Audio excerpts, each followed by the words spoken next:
Hi guys, this is my presentation for presenting our second project of the semester, so let's just dive right into it. So I decided to do the whale film right here. Sorry, I just had to adjust the camera, now it's all better. I decided to do the whale film and I applied two theories that correlated. So we are going to talk about the family stress and resilience theory and the attachment theory. And these were just some of the key factors that I found throughout the film that we learned about in module 3 and 4 combined. And yeah, we're gonna have some direct quotes in there and then some actions, not necessarily things that were said, but like some of the actors' actions throughout the film that were captured that resembled either or. So yeah. So first, I want to talk about attachment theory. There are 4 types of attachment styles. But the quote right there on the bottom is one of our required texts that we had to learn. So Hazen and Shaver were one of the first to discover the attachment theories and how it applied to adult relationships. They specify more on the romantic side of things. However, this film was not directed towards romance, but it still applied what kind of attachment was there for like parenthood, and we'll dive into it a little bit more once I go into it. But just some key factors. John Bowlby was the father and founder of attachment theories, and it usually focused on the attachment theories that were connected from the prime caregiver, which was usually the mom and the individual. So for the first one, I do want to talk about one of the attachment styles, which is anxious and oblivion, which is insecure, which is Ellie, which is Charlie's daughter. So Charlie is this guy right here, and then his daughter is Ellie right here. So Charlie is Charlie did leave his daughter when she was 8 years old, and he proceeded to have a love life with his boyfriend. And Ellie was a daughter of his from his previous ex-wife named Mary.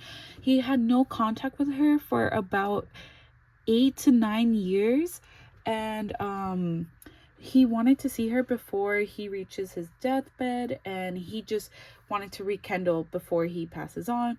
And then her attachment style towards her father is very anxious. She's very hesitant at first because she feels very left.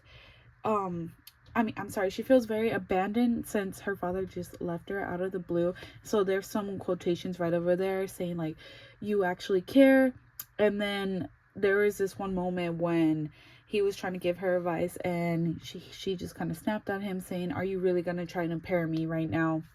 And her attachment style towards her mother and father is different. While her mother thinks that she's evil, while the father sees very kind and just an amazing person within her. The next one we have is Thomas. Thomas was an interesting character. He just kind of pretended that he was in a missionary retreat, but he actually just wanted to help Charlie. So towards the end, he showed that he had a secure relationship with his family members, saying that his family just wanted him to come home and they forgive him, even though he did run away and steal money from the church. And this just shows that he is able to go home and be secure with his family and not have this kind of relationship that's wishy-washy. It did happen at first in the beginning. However, he did get his clarity once Ellie rekindled his connections with his family back in Iowa. And the last attachment theory that we have, we're going to talk about Mary. Mary is Charlie's ex-wife. She has an avoidant, insecure attachment style, which means that she's very avoidant of people who come her way.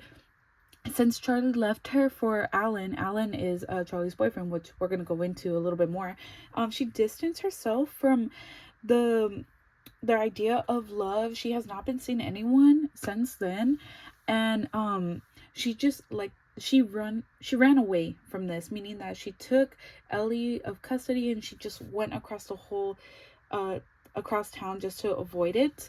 And she just I really thought this quote was really interesting when she said, "Charlie, I need to remind you that you left us. I was left raising our kid and explain to people that my husband left me for a man." So you can very much tell that she felt very abandoned when Charlie left her.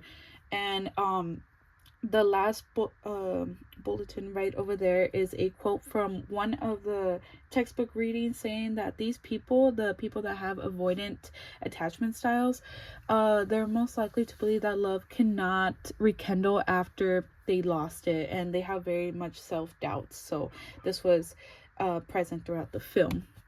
And next, we're going to talk about our second theory, which is family stress and resilience theory. So I modeled out in the blue boxes the ABCX model. And this encounters family stress and resilience, which is actually a combination of several theories, which was promoted in the textbook from Alice and Henderson. And the contributing factors of perspectives, which is the resilience theory, features like how the family deals with the stressor, which is like the X, which is the last one, the fourth box right there, and how it applies with how a family can cope with whatever stressor or event comes their way. So going right into it with the whale film, there are limited resources for Charlie, which is the B factor. If we go back here, we're going to talk about the resources right here. There was very limited resources for Charlie, that he had no health insurance.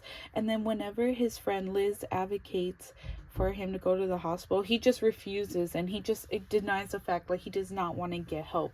So that was very limited. And the only resource he really had was when Liz would personally check up on him, since she did work in the medical care. And then next we have the X model, which was the last box I was referring to, was that ever since Charlie lost his boyfriend Alan did die, by the way, based on a suicide that he committed. And after his family disowning him, since his family was religious, Charlie's coping mechanism was that he started to just gain weight, and he just did not care about his physical health, and he put himself in danger of getting closer and closer to his deathbed.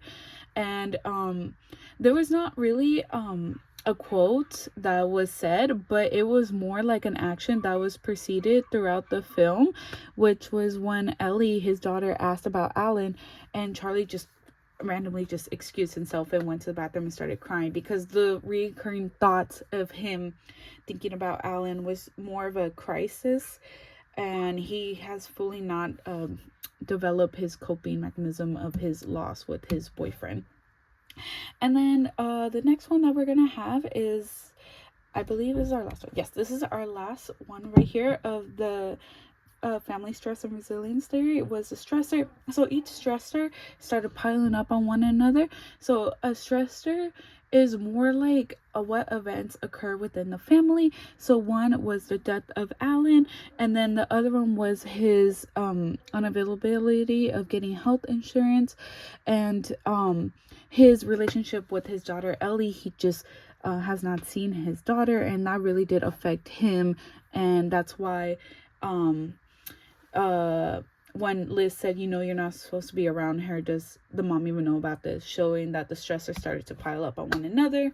And then the combination of the two theories, the attachment theory and the family stressor resilience theory, provided a rich understanding of the film, because it applied how families are they're very engaging with one another, meaning that one can have the other. So attachment correlates to family stress resilience, because it does focus on the individual and how they cope with the situation and other external relationships, and how they perceive the situation based on what is exposed to them within a young age, which is the last quote that I presented of, "When I left your mom, she did not want me around you." So that was when Charlie was talking about Ellie, saying that his reaction was to back away. However, this caused a stressor. And here are my references, and thank you so much.